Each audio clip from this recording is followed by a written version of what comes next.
4. Improve irrigation facilities. And 5.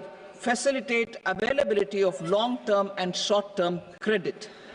This program is likely to help 1.7 crore farmers.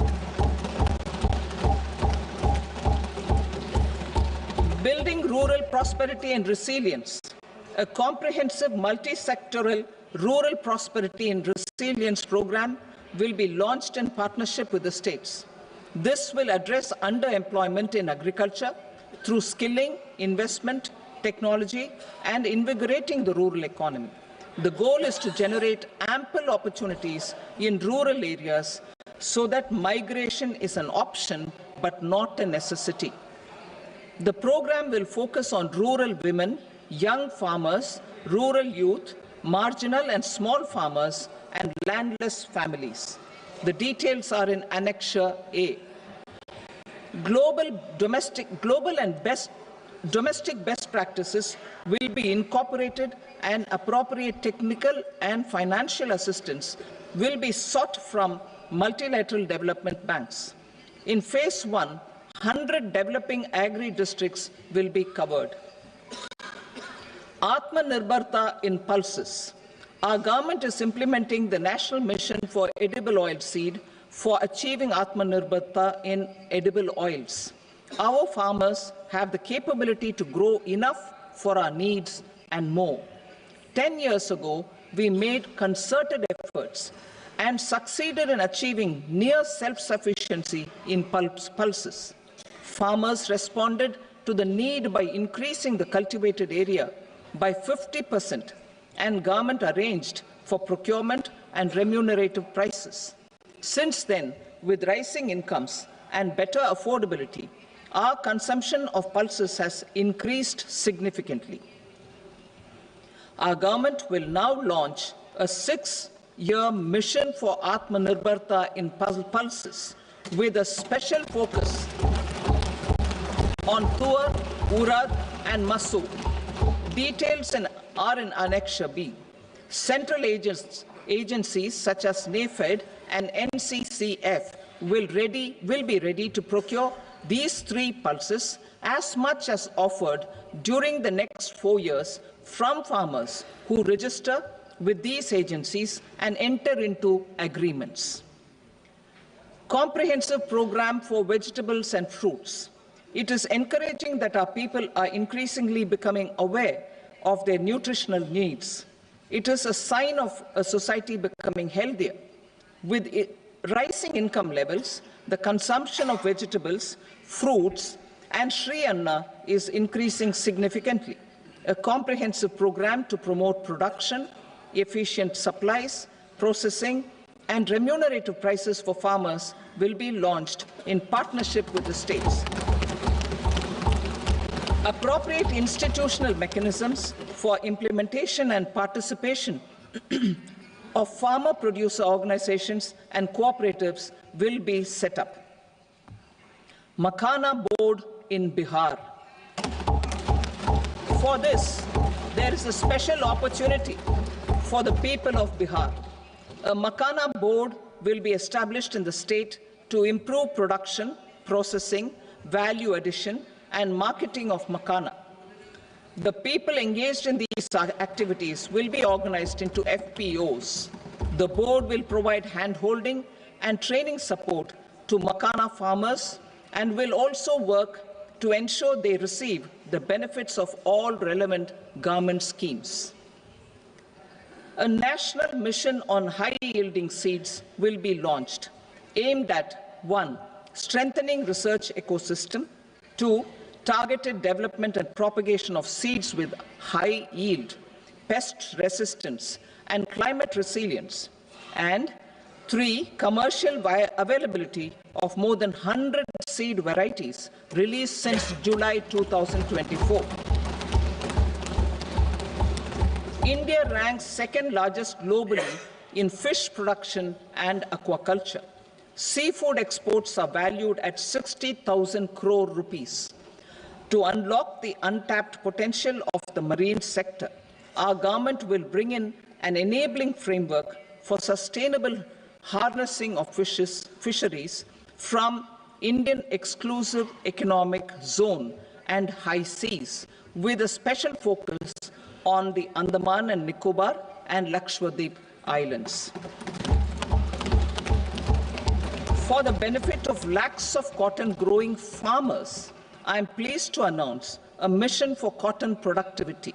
This 5-year mission will facilitate significant improvements in productivity and sustainability of cotton farming and promote extra-long staple cotton varieties. The best of science and technology support will be provided to farmers. Aligned with our integrated 5F vision for the textile sector, this will help in increasing incomes of the farmers and ensure a steady supply of quality cotton for rejuvenating India's traditional textile sector. Kisan credit cards facilitate short-term loans for 7.7 crore farmers, fishermen, and dairy farmers. The loan limit under modified interest subvention scheme will be enhanced from 3 lakh rupees to 5 lakh rupees for loans taken through the KCC. For Atmanirbharta in urea production, our government had reopened 3 dormant urea plants in the eastern region. To further augment urea supply, a plant with annual capacity of 12.7 lakh metric tons will be set up at Namrup in Assam.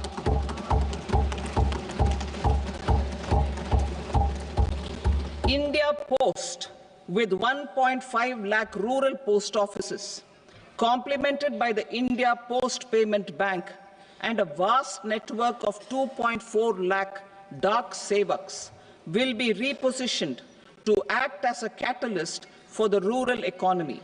Details are at Annexure C. India Post will also be transformed as a large public logistics organization. This will meet the rising needs of Vishwakarmas, new entrepreneurs, women, self-help groups, MSMEs, and the large business organizations. Our government will provide support to NCDC for its lending operations for the cooperative sector. MSMEs as the second engine. Now I move to MSMEs as the second engine, which encompasses manufacturing and services with a focus on MSMEs numbering 5.7 crores. Currently, over 1 crore registered MSMEs, employing 7.5 crore people and generating 36% of our manufacturing, have come together to position India as a global manufacturing hub. With their quality products, these MSMEs are responsible for 45% of our exports. To help them achieve higher efficiencies of scale, technological upgradation, and better access to capital, the investment and turnover limits for classification of all MSMEs will be enhanced to 2.5 and 2 times respectively. This will give them the confidence to grow and generate employment for our youth. The details are given in Annexure D. To improve access to credit, the credit guarantee cover will be enhanced. First, for micro and small enterprises from 5 crore to 10 crore rupees, leading to additional credit of 1.5 lakh crores in the next 5 years. Second, for startups from 10 crore rupees to 20 crore rupees, with the guarantee fee being moderated to 1% for loans in 27 focus sectors which are important for Atmanirbhar Bharat. And for well-run exporter MSMEs, for term loans up to 20 crore rupees. Also for the micro enterprises, we will introduce customized credit cards with a 5 lakh rupee limit for micro enterprises registered on Udyam portal. In the first year, 10 lakh such cards will be issued. Fund of funds for startups.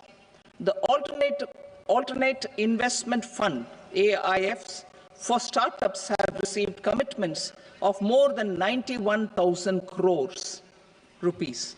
These are supported by the fund of funds set up with the Government of India's contribution of 10,000 crore rupees. Now, a new fund of funds with expanded scope and a fresh contribution of another 10,000 crore rupees will be set up. A new scheme will be launched for 5 lakh women, scheduled castes and scheduled tribes, first-time entrepreneurs. This will provide term loans up to 2 crore rupees during the next 5 years. The scheme will incorporate lessons from the successful Stand Up India scheme. Online capacity building for entrepreneurship and managerial skills will also be organized. Measures for labor-intensive sectors. To promote employment and entrepreneurship opportunities in labor-intensive sectors, our government will undertake specific policy and facilitation measures. To enhance the productivity, quality, and competitiveness of India's footwear and leather sector, a focused product scheme will be implemented. The scheme will support design capacity, component manufacturing, and machinery required for production of non-leather quality footwear, besides the support for leather footwear and products.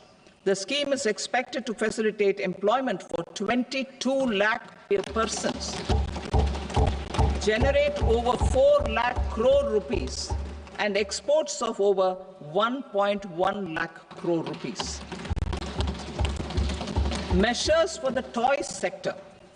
Building on the National Action Plan for Toys, we will implement a scheme to make India a global hub for toys.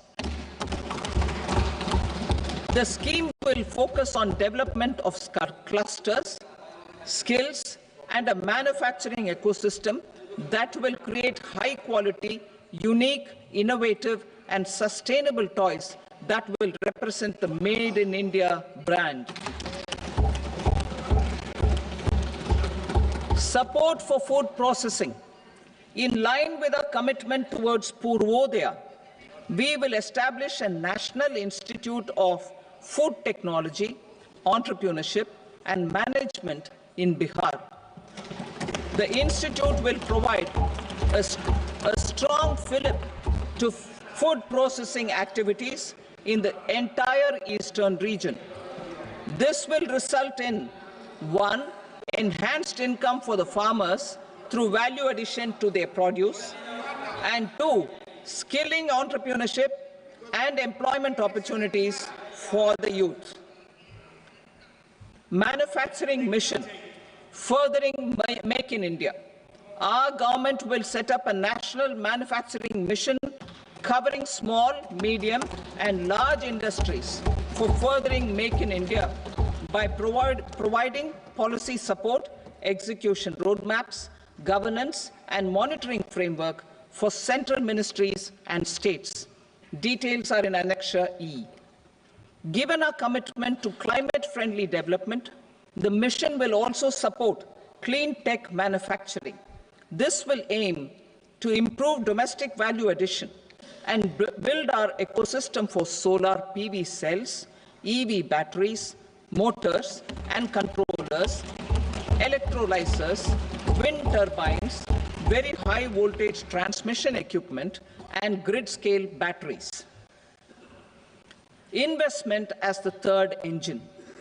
Now I move to investment as the third engine, which encompasses investing in people, investing in the economy, and investing in innovation. Investing in people. Saksham Anganwadi and Poshan 2.0. Saksham Anganwadi and Poshan 2.0 program provides nutritional support to more than 8 crore children, 1 crore pregnant women and lactating mothers all over the country, and about 20 lakh adolescent girls in aspirational districts and the Northeast region. The cost norms for these nutritional support will be enhanced appropriately. Atal Tinkering Labs. 50,000 Atal Tinkering Labs will be set up in government schools in the next 5 years to cultivate the spirit of curiosity and innovation and foster a scientific temper among young minds. Broadband connectivity to government secondary schools and PHCs.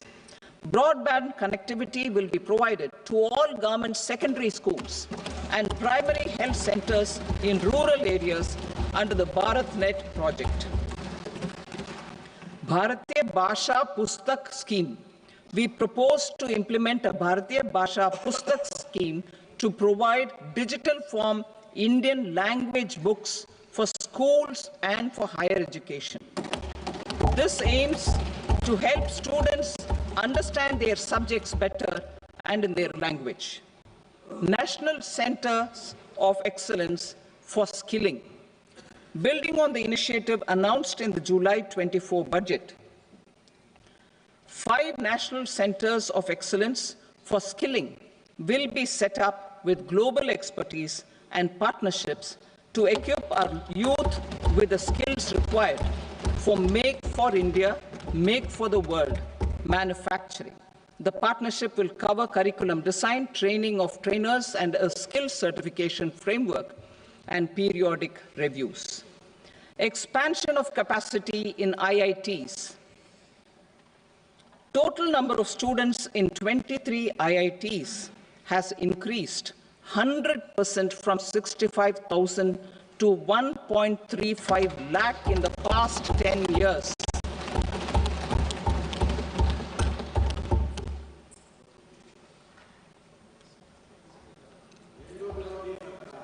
Additional infrastructure will be created in the 5 IITs started after 2014 to facilitate education for 6,500 more students. Hostel and other infrastructure capacity at IIT Patna will also be expanded.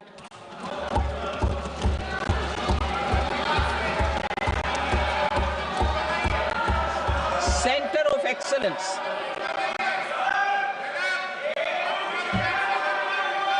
Center of Excellence in AI for Education.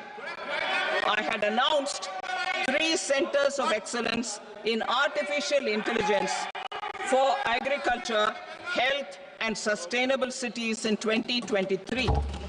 Now a center of excellence in artificial intelligence for education will be set up with a total outlay of 500 crores. Expansion of medical education. Our government has added almost 1.1 lakh undergraduate and postgraduate medical education seats in 10 years, an increase of 130%. In the next year, 10,000 additional seats will be added in medical colleges and hospitals towards the goal of adding 75,000 seats in the next 5 years. Daycare cancer centers in all district hospitals. Our government will facilitate setting up of daycare cancer centers in all district hospitals in the next 3 years. 200 centers will be established in 25-26 itself. Strengthening urban livelihoods. Our government has been giving priority to assisting urban poor and vulnerable groups. A scheme for socio-economic upliftment of urban workers will be implemented to help them improve their incomes, have sustainable livelihoods, and a better quality of life. PM Swanidhi scheme has benefited more than 68 lakh street vendors, giving them respite from high-interest informal sector loans.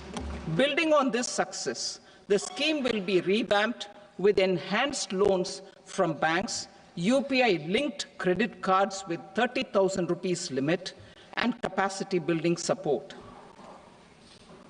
Social Security scheme for welfare of online platform workers. Gig workers of online platforms provide great dynamism to the new age services economy. Recognizing their contribution, our government will arrange for their identity cards and registration on the e-Shram portal. They will be provided health care under PM Jan Arogya Yojana. This measure is likely to assist nearly 1 crore gig workers.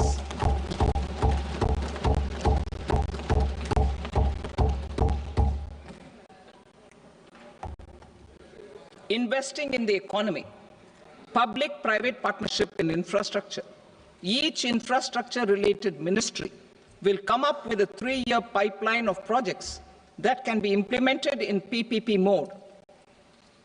States will also be encouraged to do so and can seek support from the India Infrastructure Project Development Fund, which is a scheme to prepare PPP proposals. Support to states for infrastructure. An outlay of 1.5 lakh crore is proposed for the 50-year interest-free loans to states for capital expenditure and incentives for reforms.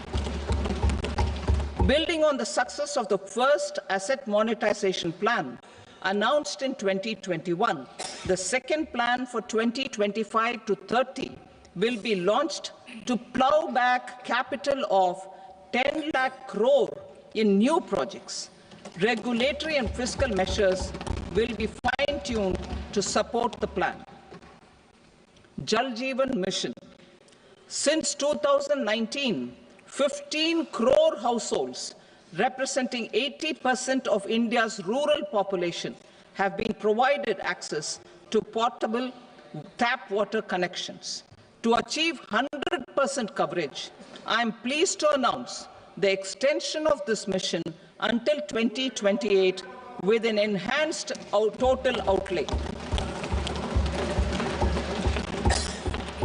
The mission's focus will be on the quality of infrastructure and O&M of rural piped water supply schemes through Jan Bhagidari. A separate MOU or separate MOUs will be signed with the states and union territories to ensure sustainability and citizen-centric water services delivery. Urban sector reforms. Building on the July budget proposals, urban sector reforms related to governance, municipal services, urban land and planning will be incentivized. Urban Challenge Fund. The government will set up an urban challenge fund of 1 lakh crore rupees to implement the proposals for cities as growth hubs, creative redevelopment of cities, and for water and sanitation purposes announced in the July budget. This fund will finance up to 25% of the cost of bankable projects, with a stipulation that at least 50% of the cost is funded from bonds, bank loans, and PPPs. An allocation of 10,000 crore is proposed in 2025-26. Power sector reforms. We will incentivize electricity distribution reforms and augmentation of intra-state transmission capacity by states. This will improve financial health and capacity of electricity companies. Additional borrowing of 0.5% of GSDP will be allowed to states contingent on these reforms. Nuclear energy mission for Vikasit Bharat. Development of at least 100 gigawatt of nuclear energy by 2047 is essential for our energy transition efforts. For an active partnership with the private sector towards this goal, amendments to the Atomic Energy Act and the Civil Liability for Nuclear Damage Act will be taken up. A nuclear energy mission for research and development of small modular reactors with an outlay of 20,000 crore will be set up. At least 5 indigenously developed small modular reactors will be operationalized by 2033. Shipbuilding. The shipbuilding financial assistance policy will be revamped to address cost disadvantages. This will also include credit notes for shipbreaking in Indian yards to promote the circular economy. Large ships above a specified size will be included in the infrastructure harmonized master list. Shipbuilding clusters will be facilitated to increase the range, categories, and capacity of ships. This will include additional infrastructure, facilities, skilling, and technology to develop the entire ecosystem. Maritime Development Fund. For long-term financing for the maritime industry, a Maritime Development Fund with a corpus of 25,000 crore rupees will be set up. This will be for distributed support and promoting competition. This will have up to 49% contribution by the government, and the balance will be mobilized from ports and from private sector. UDAN regional connectivity schemes. UDAN has enabled 1.5 crore middle-class people to meet their aspirations for speedier travel. The scheme has connected 88 airports, and operationalized 619 routes. Inspired by that success, a modified UDAN scheme will be launched to enhance regional connectivity to 120 new destinations and carry 4 crore passengers in the next 10 years. 4 crore additional passengers in the next 10 years. The scheme will also support helipads and smaller airports in hilly, aspirational, and northeast regional districts. Greenfield airports will be facilitated in Bihar to meet the future needs of the state. These will be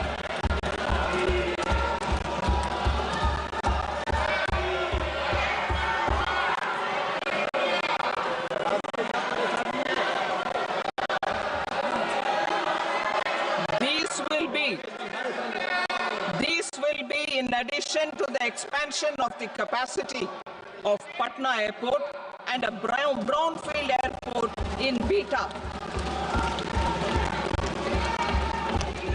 Western Kosi Canal project in Mithilanchal. Financial support will be provided for the Western Kosi Canal ERM project, benefiting a large number of farmers cultivating over 50,000 hectares of land in the Mithilanchal region of Bihar. Mining sector reforms. Mining sector reforms, including those for minor minerals, will be encouraged through sharing of best practices and institutions of a state mining index. A policy for recovery of critical minerals from tailings will be brought out. Under the special window for affordable and mid-income housing, SWAMI, 50,000 dwelling units in stressed housing projects have been completed and keys handed over to home buyers. Another 40,000 units will be completed in 2025, further helping middle-class families who are paying EMIs on loans taken for apartments while also paying rent for their current dwellings. Building on this success, SWAMI Fund 2 will be established as a blended finance facility with contribution from the government, banks, and private investors. This fund of 15,000 crore rupees will aim for expeditious completion of another 1 lakh units. PM Gati Shakti data for private sector. For furthering PPPs and assisting the private sector in project planning, access to relevant data and maps from the PM Gati Shakti portal will be provided. Tourism for employment-led growth. Top 50 tourist destination sites in the country will be developed in partnership with states through a challenge mode. Land for building key infrastructure will have to be provided by the states. Hotels in these destinations will be included in the infrastructure harmonized list. The following measures will be taken for facilitating employment-led growth: organizing intensive skill development programs for our youth, including in institutes of hospitality management, providing mudra loans for homestays, improving ease of travel and connectivity to tourist destinations, providing performance-linked incentives to states for effective destination management, including tourist amenities, cleanliness, and marketing efforts, and introducing streamlined e-visa facilities along with visa fee waivers for certain tourist groups. Continuing with the emphasis on places of spiritual and religious significance in the July budget, there will be a special focus on destinations related to the life and times of Lord Buddha. Medical tourism and heal in India. Medical tourism and heal in India will be promoted in partnership with the private sector, along with capacity building and easier visa norms. Investing in innovation.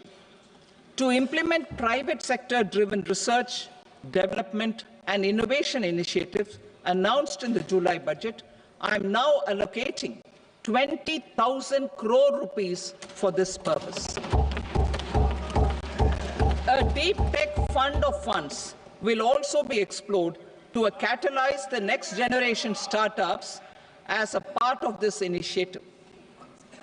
In the next 5 years, under the PM Research Fellowship Scheme, we will provide 10,000 fellowships for technological research in IITs and IISc with enhanced financial support. The second gene bank with 10 lakh germplasm lines will be set up for future food and nutritional security. This will provide conservation support to both public and private sectors for genetic resources. We will start a national geospatial mission to develop foundational geospatial infrastructure and data. Using PM Gati Shakti, this mission will facilitate modernization of land records, urban planning, and design of infrastructure projects. A Gyan Bharatam mission for survey, documentation, and conservation of our manuscript heritage with academic institutions, museums, libraries, and private collectors will be undertaken to cover more than 1 crore manuscripts. We will set up a national digital repository of Indian knowledge systems for knowledge sharing. Now, I move to exports as the fourth engine. We will set up an export promotion mission with sectoral and ministerial targets driven jointly by the Ministries of Commerce, MSME, and Finance. It will facilitate easy access to export credit, cross-border factoring support, support to MSMEs to tackle non-tariff measures in overseas markets.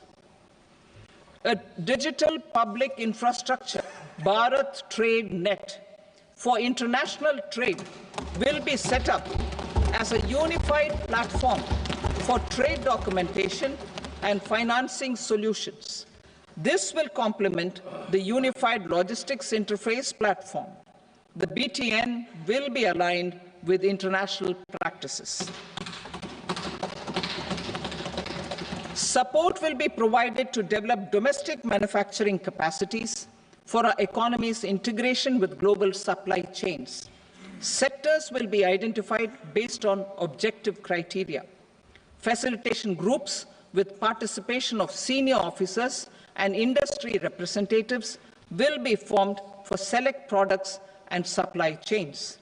Through this, there are huge opportunities related to Industry 4.0, which needs high skills and talent. Our youth have both. Our government will support the domestic electronic equipment industry to leverage this opportunity for the benefit of our youth. A national framework will be formulated as guidance to states for promoting global capability centers in emerging Tier 2 cities. This will suggest measures for enhancing availability of talent and infrastructure, building bylaw reforms, and mechanisms for collaboration with industry. Our government will facilitate upgradation of infrastructure and warehousing for air cargo, including high-value perishable horticultural produce. Cargo screening and customs protocol will be streamlined and made user-friendly. Reforms as the fuel.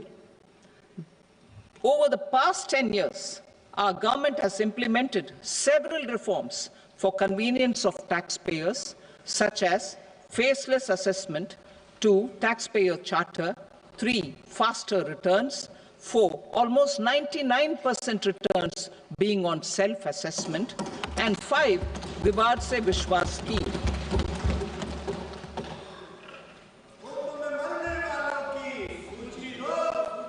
Continuing these efforts, I reaffirm the commitment of the Tax Department to trust first, scrutinize later. I also propose to introduce the new income tax bill next week. I will detail the indirect tax reforms and changes in direct taxes in Part B. Financial sector reforms. The FDI limit for the insurance sector will be raised from 74 to 100%. This enhanced limit will be available for those companies which invest the entire premium in India. The current guardrails and conditionalities associated with foreign investment will be reviewed and simplified. The services of India Post Payment Bank will be deepened and expanded in rural areas. NABFID will set up a partial credit enhancement facility for corporate bonds for infrastructure. Public sector banks will develop Grameen Credit Score framework to serve the credit needs of SHG members and people in rural areas. A forum for regulatory coordination and development of pension products will be set up. To implement the earlier announcement on simplifying the KYC processes, the revamped Central KYC Registry will be rolled out in 2025. We will also implement a streamlined system for periodic updating. Requirements and procedures for speedy approval of company mergers will be rationalized. The scope for fast-track mergers will also be widened and the process made simpler. As proposed in the interim budget, we signed bilateral investment treaties with 2 countries in 2024 to encourage sustained foreign investment, and in the spirit of First Develop India, the current model BIT will be revamped and made more investor-friendly. In the last 10 years, in several aspects, including financial and non-financial, Our government has demonstrated a steadfast commitment to ease of doing business. We are determined to ensure that our regulations must keep up with technological innovations and global policy developments. A light-touch regulatory framework based on principles and trust will unleash productivity and employment. Through this framework, we will update regulations that were made under old laws. To develop this modern, flexible, people-friendly, and trust-based regulatory framework appropriate for the 21st century, I propose 4 specific measures. A high-level committee for regulatory reforms will be set up for a review of all non-financial sector regulations, certifications, licenses, and permissions. The committee will be expected to make recommendations within a year. The objective is to strengthen trust-based economic governance and take transformational measures to enhance ease of doing business, especially in matters of inspection and compliances. States will be encouraged to join in this endeavor. An investment friendliness index of states will be launched in 2025 to further the spirit of competitive, cooperative federalism. Under the Financial Stability and Development Council, a mechanism will be set up to evaluate impact of the current financial regulations and subsidiary instructions.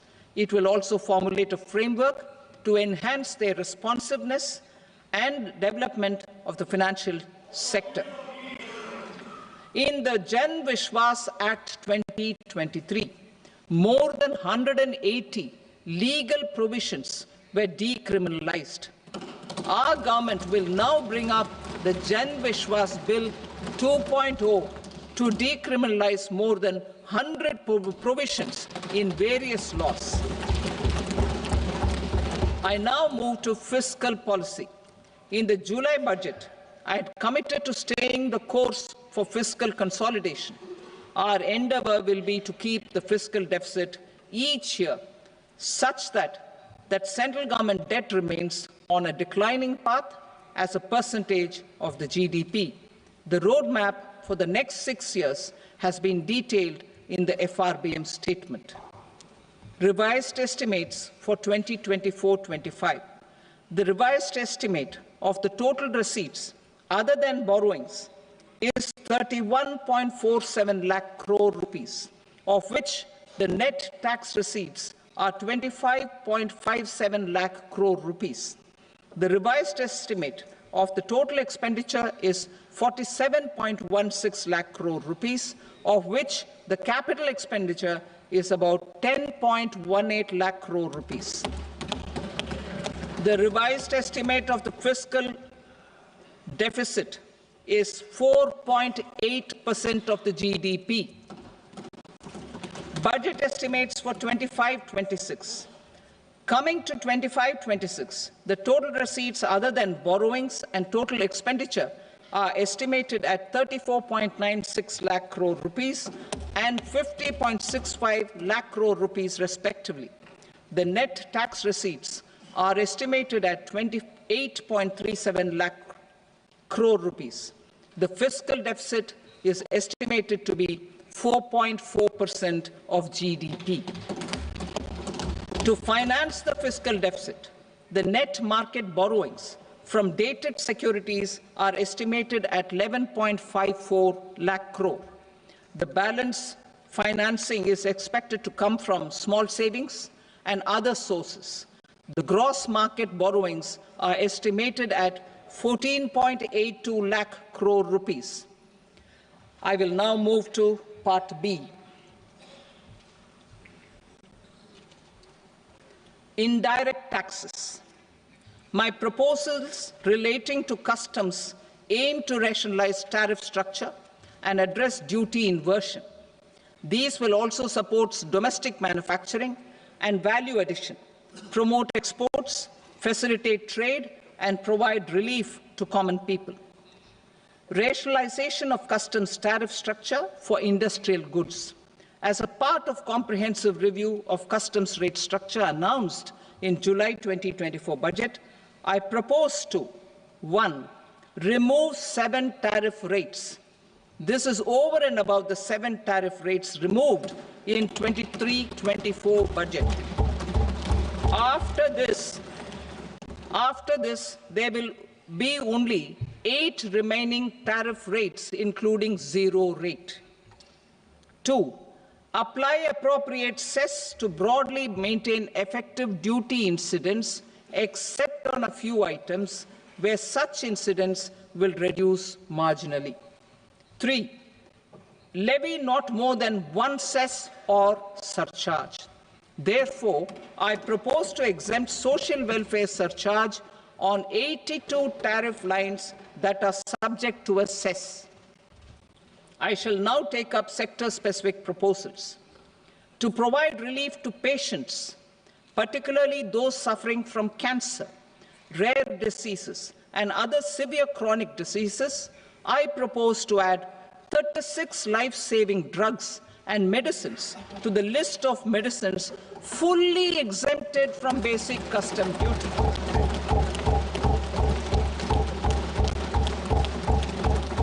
I also propose to add 6 life-saving medicines to the list attracting concessional custom duty of 5%.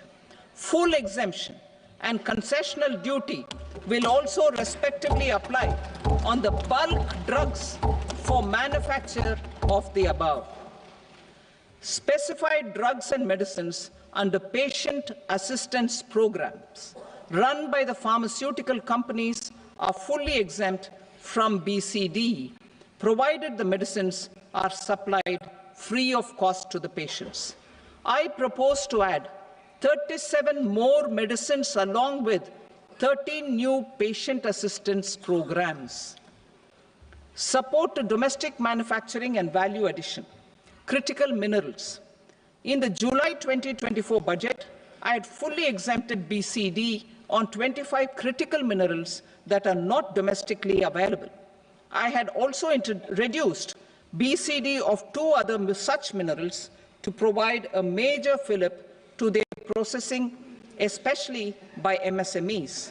Now, I propose to fully exempt cobalt powder and waste, the scrap of lithium-ion battery, lead, zinc, and 12 more critical minerals. This will help secure their availability for manufacturing in India and promote more jobs for our youth. To promote domestic production of technical textile products such as agro-textiles, medical textiles, and geotextiles at competitive prices, I propose to add 2 more types of shuttle-less looms to the list of fully exempted textile machinery. I also propose to revise the BCD rate on knitted fabrics covered by 9 tariff lines from 10 or 20 to 20% or 115 rupees per kg, whichever is higher. Electronic goods. In line with our Make in India policy and to rectify inverted duty structure, I propose to increase the BCD on interactive flat panel display from 10% to 20% and reduce the BCD to 5% on open cell and other components.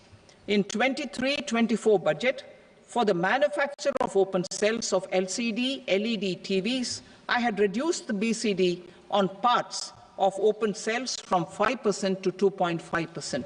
To further boost the manufacture of such open cells, the BCD on these parts will now stand exempted. Lithium-ion battery. To the list of exempted capital goods, I propose to add 35 additional capital goods for EV battery manufacturing and 28 additional capital goods for mobile phone battery manufacturing. This will boost domestic manufacture of lithium-ion batteries, both for mobile phones and for electric vehicles. Shipping sector.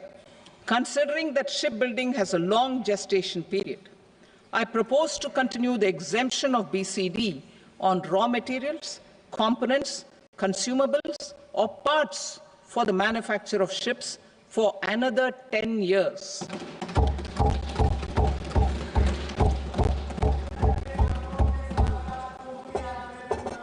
I also propose the same dispensation for shipbreaking to make it more competitive. Telecommunication. To prevent classification disputes, I propose to reduce the BCD from 20% to 10% on carrier-grade Ethernet switches to make it at par with non-carrier-grade Ethernet switches. Export promotion. To facilitate exports of handicrafts, I propose to extend the time period for export from 6 months to 1 year, further extendable by another 3 months if required. I also propose to add 9 items to the list of duty-free inputs. Leather sector. I propose to fully exempt BCD on wet blue leather to facilitate imports for domestic value addition and employment. I also propose to exempt crust leather from 20% export duty to facilitate exports by small tanners.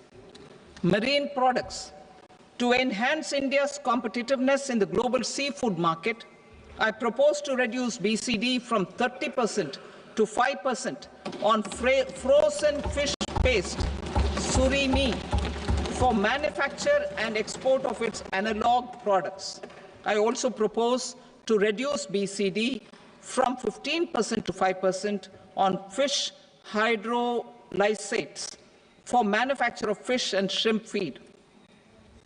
In July 2024 budget, to promote development of domestic MROs for aircraft and ships, I had extended the time limit for export of foreign origin goods that were imported for repairs from 6 months to 1 year and further extendable by 1 year. I now propose to extend the same dispensation for railway goods. Time limit for provisional assessment. Presently, the Customs Act 1962 does not provide any time limit to finalize provisional assessments, leading to uncertainty and cost to trade. As a measure of promoting ease of doing business, I propose to fix a time limit of 2 years, extendable by a year, for finalizing the provisional assessment. I propose to introduce a new provision that will enable importers or exporters, after clearance of goods, to voluntarily declare material facts and pay duty with interest but without penalty. This will incentivize voluntary compliance. However, this will not apply in cases where department has already initiated audit or investigation proceedings. For industry to better plan their imports, I propose to extend the time limit for the end use of imported inputs in the relevant rules from 6 months to 1 year. This will provide operational flexibility in view of cost and uncertainty of supply. Further, such importers will now have to file only quarterly statements instead of a monthly statement.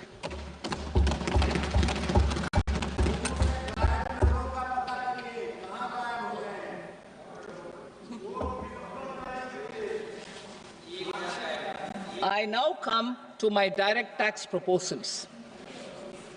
In Part A, I have briefly underlined taxation reforms as one of key reforms to realize our vision of Vikasit Bharat. In respect of criminal law, our government had earlier ushered in Bharatiya Nyaya Sanhita, replacing Bharatiya Danda Sanhita. I am happy to inform this august House and the country that for new income tax bill will carry forward the same spirit of Nyaya in its drafting as well. The new bill will be clear and direct in text, with close to half of the present law in terms of both chapters and words. It will be simple, to understand for taxpayers and tax administrators, leading to tax certainty and reduced litigation. Reforms, however, are not a destination. They are means to achieve good governance for our people and economy. Providing good governance primarily involves being responsive. The Tirukural captures this in verse 542, which reads, "Vaanokki vaazhum ulagallam, mannavan kol nokki vaazhum kudi," meaning, just as the living beings live expecting rains, citizens live expecting good governance. Our government is committed to keeping an ear to the ground and a finger on the pulse and responding while balancing our national building efforts.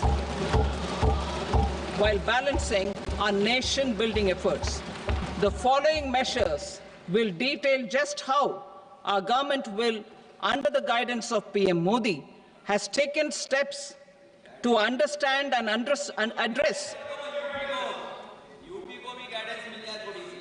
I repeat that sentence, sir. The following measures will detail just how our government, under the guidance of PM Modi, has taken steps to understand and address the needs voiced by our citizens. My tax proposals are guided by this spirit. The objectives of my proposals are as follows. Personal income tax reforms with special focus on middle class. Rationalization of TDS and TCS for easing difficulties. Encouraging voluntary compliance. Reducing compliance burden. Ease of doing business, employment and investment. I will come to my proposal on personal income tax towards the end. TDS and TCS, rationalization for easing difficulties. I propose to rationalize tax deduction at source, TDS, by reducing the number of rates and thresholds above which TDS is deducted. Further, threshold amounts for tax deduction will be increased for better clarity and uniformity. The limit for tax deduction on interest for senior citizens is being doubled from the present 50,000 rupees to 1 lakh rupees. Similarly, the annual limit of 2.40 lakh rupees for TDS on rent is being increased to 6 lakh rupees. This will reduce the number of transactions liable to TDS, thus benefiting small taxpayers receiving small payments. The threshold to collect tax at source, the TCS, on remittances under RBI's liberalized remittance scheme, the LRS, is proposed to be increased from 7 lakh to 10 lakhs. I also propose to remove TCS on remittances for education purposes, where such remittances is out of a loan taken from a specified financial institution.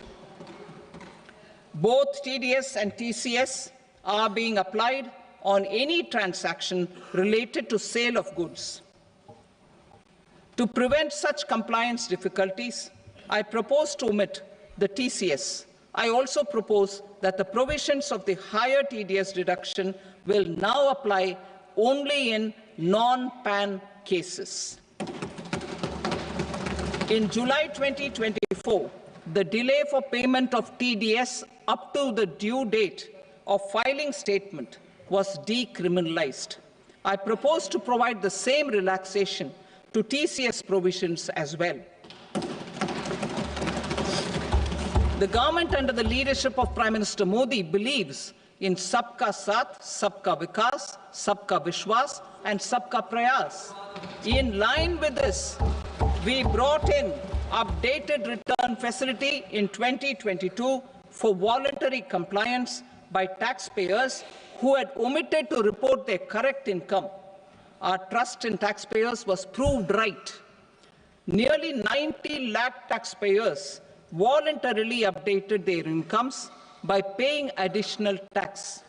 Taking this trust further, I now propose to extend the time limit to file updated returns for any assessment year from the current limit of 2 years to 4 years. I propose to reduce the compliance burden for small charitable trusts and institutions by increasing their period of registration from 5 years to 10 years. It is also proposed that disproportionate consequences do not arise for minor defaults, such as incomplete applications filed by charitable entities. Presently, taxpayers can claim the annual value of self-occupied properties as nil only on the fulfillment of certain conditions. Considering the difficulties faced by taxpayers, it is proposed to allow the benefit of 2 such self-occupied properties without any condition. To streamline the process of transfer pricing and to provide an alternative to yearly examination, I propose to introduce a scheme for determining arm's-length price of international transaction for a block period of 3 years. This will be in line with global best practices. With a view to reduce litigation and provide certainty in international taxation, the scope of safe harbor rules is being expanded. A number of senior and very senior citizens have very old national savings schemes accounts. As interest is no longer payable on such accounts, I propose to exempt withdrawals made from NSS by individuals on or after 29th August 2024. I am also proposing to allow similar treatment to NPS Vatsalya accounts as is available to normal NPS accounts subject to overall limits. In my speech in July 2024, I had promised that all processes, including giving effect to appellate orders, shall be digitalized and made paperless over the next 2 years. So I'm happy to announce that digitalization is being made operational now. In July 2024, we brought in the Vivad Se Vishwas scheme to resolve income tax disputes pending in appeal. The scheme has received a great response, with nearly 33,000 taxpayers having availed of the scheme to settle their disputes. I have a few proposals to promote investment and employment. It is proposed to provide a presumptive taxation regime for non-residents who provide services to a resident company that is establishing or operating an electronics manufacturing facility. I further propose to introduce a safe harbor for tax certainty for non-residents who store components for supply to specified electronics manufacturing units. Presently, the tonnage tax scheme is available only to sea-going ships. The benefits of existing tonnage tax scheme are proposed to be extended to inland vessels registered under the Indian Vessels Act 2021 to promote inland water transport in the country. Extension for incorporation of startups. We continue to support the Indian startup ecosystem. I propose to extend the period of incorporation by 5 years to allow the benefit available to startups which are incorporated before 1/4/2030. In order to attract and promote additional activities in the IFSC, I am inter alia proposing specific benefits to ship leasing units, insurance offices, and treasury centers of global companies which are set up in IFSC. Further, to claim benefits, the cut-off date for commencement in IFSC has also been extended by 5 years to 31/3/2030. Category 1 and Category 2 AIFs are undertaking investments in infrastructure and other such sectors. I propose to provide certainty of taxation to these entities on the gains from securities, to promote funding from sovereign wealth funds and pension funds to the infrastructure sector. I propose to extend the date of making an investment by 5 more years, up to 31st March 2030.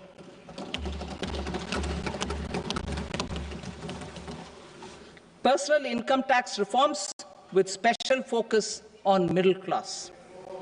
Democracy, demography, and demand are the key support pillars in our journey towards Vikasit Bharat. The middle class provides strength for India's growth. This government, under the leadership of Prime Minister Modi, has always believed in the admirable energy and ability of the middle class in nation building. In recognition of their contribution,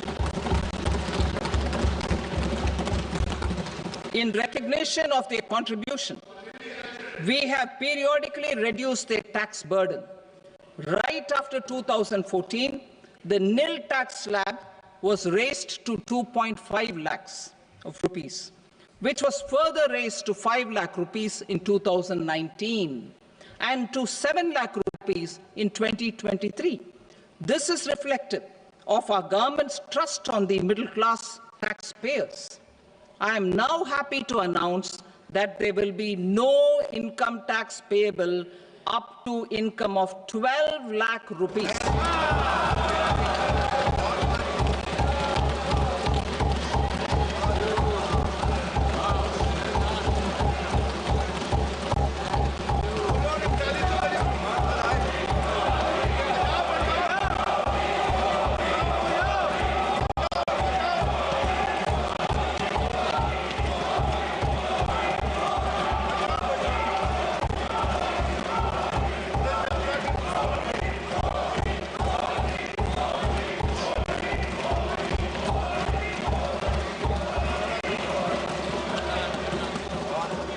So, average income of 1 lakh per month, other than the special rate income such as capital gains, under the new regime.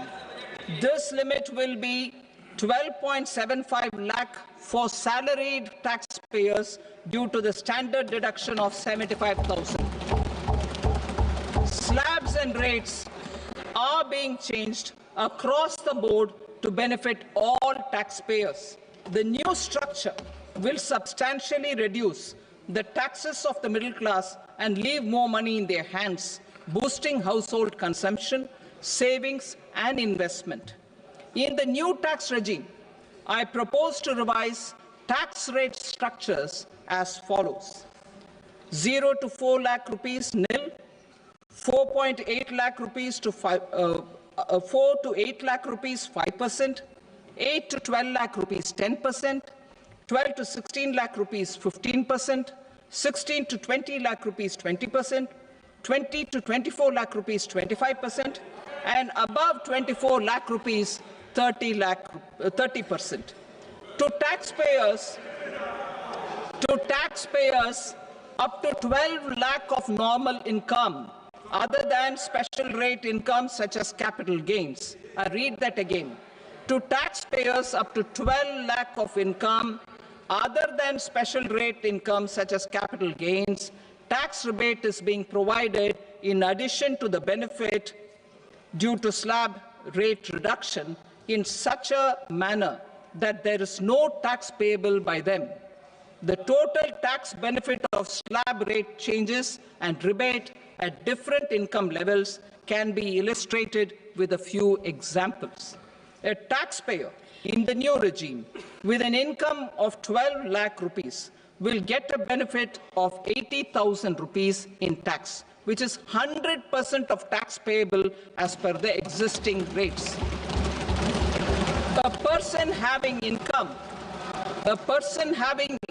of 18 lakh rupees will get a benefit of 70,000 rupees in tax, that is 30% of tax payable as per existing rates.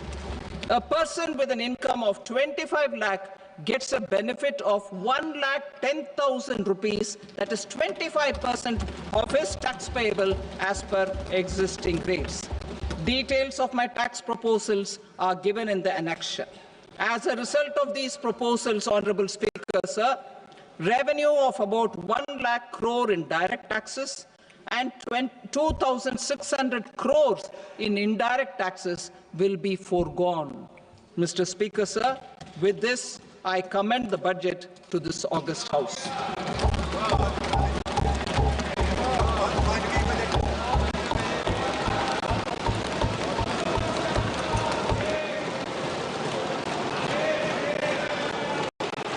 Item number 2, Srimati Nirmala Sitharaman. Sir, with your permission, I rise to lay on the table the following statements under Section 3(1) of the Fiscal Responsibility and Budget Management Act 2003. Medium-term fiscal policy cum fiscal policy strategy statement and macroeconomic framework statement. Item number 3, Srimati Nirmala Sitharaman. Sir, with your permission, I rise to move for leave to introduce the Finance Bill 2025. प्रश्न ये है कि विधेयक को पुनर्स्थापित करने की अनुमति प्रदान की जाए।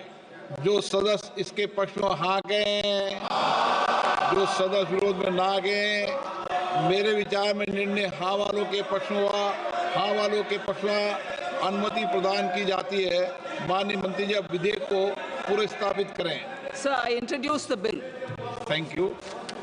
सभा की कार्रवाई सोमवार दिनांक 3 फरवरी 2025 को रात 11 बजे तक के लिए स्थगित की जाती है।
I rise to lay on the table a copy each of the following papers: the Economic Survey 24-25 Statistical Appendix,